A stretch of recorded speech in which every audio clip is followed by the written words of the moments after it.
The Roman official. The principal part of Roman clothing is a toga, which forms complicated drapery.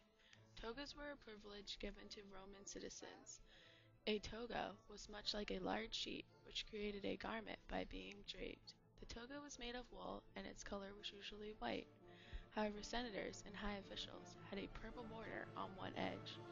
A toga with this edge was called a praetexta. Underneath the toga was worn at least one tunic. A tunic is much like a t-shirt nowadays. Roman boys. Togas were worn starting as soon as the boys were able to walk. The toga of boys of noble families was a praetexta, but the purple border was wider than what is worn by officials. Along with this, boys also wore a bulla, which is much like a large locket around their neck. This contained amulets to protect the boy against evil influences.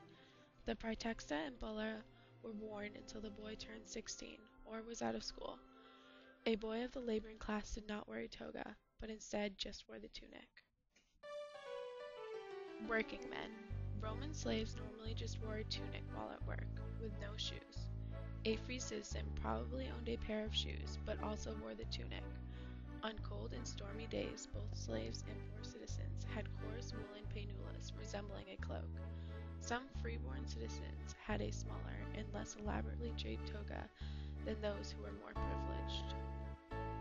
Matron. Roman women did not wear togas, but instead they wore a stola. It was much like a tunic, except its length reached the floor, and it was wider, so that the skirt hung in full loose folds.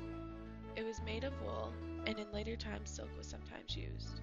The stola was trimmed with bands of embroidery, or with bands of contrasting color woven into the cloth. The high-born matrons seemed to have a distinctive border on the lower edge of their toga. Only women of honored and faithful wifehood were allowed to wear